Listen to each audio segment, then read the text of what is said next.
Assalamualaikum warahmatullahi wabarakatuh. Baiklah, kami dari kelompok 1 yang beranggotakan Adisti Cantika dengan NIM 20233001, Berliana Safitri dengan NIM 20233011, dan Elsa Fitri dengan NIM 20233025 akan mempresentasikan tugas pertemuan 13 mata kuliah manajemen PPN-PPNBM, yaitu tentang kawasan bebas, dengan dosen pengampu Ibu Mike Landa, SPMM.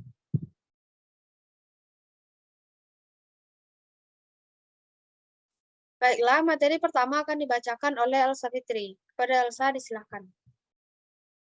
Materi pertama yaitu kawasan bebas Sabang. Pada masa awal kemerdekaan Indonesia, Sabang menjadi pusat pertahanan Angkatan Laut Republik Indonesia Serikat dengan wewenang penuh dari pemerintah melalui keputusan Menteri Pertahanan RIS nomor 9/MP/50. Semua aset pelabuhan Sabang maskapai dibeli pemerintah Indonesia.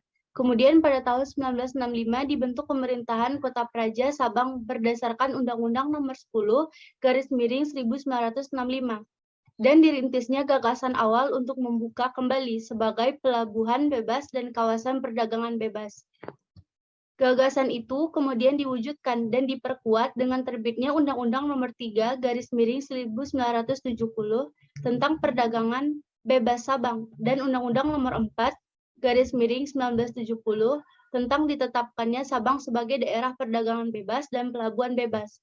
Dan atas alasan pembukaan Pulau Batam sebagai kawasan perdagangan bebas dan pelabuhan bebas Batam, Sabang terpaksa dimatikan berdasarkan Undang-Undang Nomor 10/1985. Kemudian, pada tahun 1993 dibentuk Kerjasama Ekonomi Regional Indonesia, Malaysia, Thailand, Broad Triangle, yang membuat Sabang sangat strategis dalam pengembangan ekonomi di kawasan Asia Selatan. Kedua yaitu kawasan bebas Batam.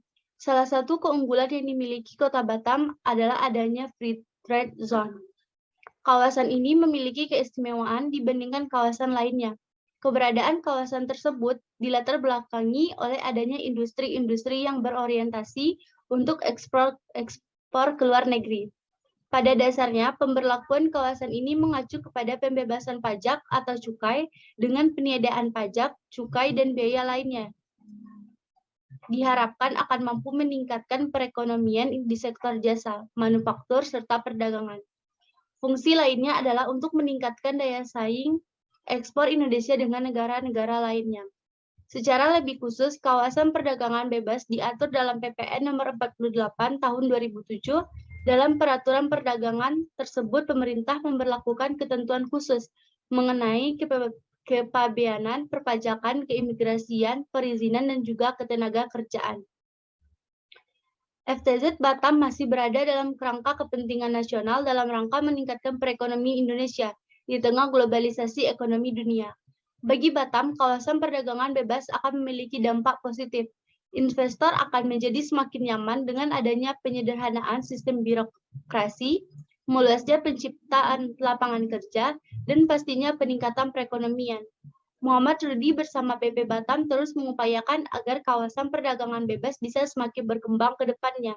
Inovasi adalah salah satu cara untuk tetap memberikan investor rasa aman dan nyaman dalam berinvestasi.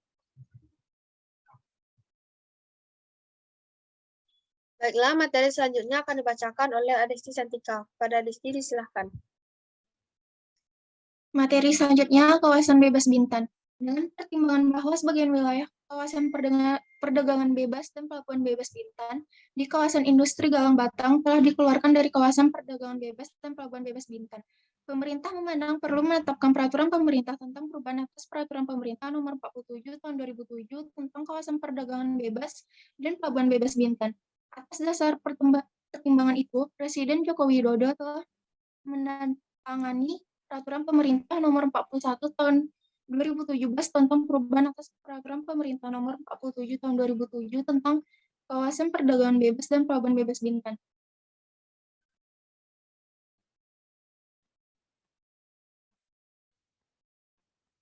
Selanjutnya ada kawasan bebas Karimun.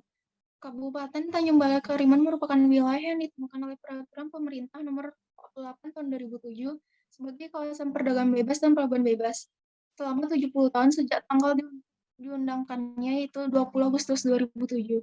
Kawasan perdagangan bebas dan pelabuhan bebas menurut PP nomor 10 tahun 2012 menjelaskan kawasan yang ditetapkan sebagai kawasan perdagangan bebas dan pelabuhan bebas.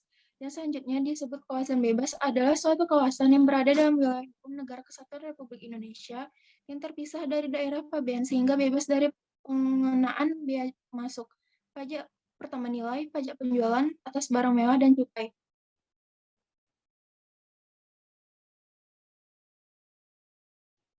Baiklah, hanya sekian presentasi tugas pertemuan 13 yang dapat kami sampaikan. Apabila ada salah dan janggal, kami mohon maaf dan kami sudahi dengan Assalamualaikum warahmatullahi wabarakatuh.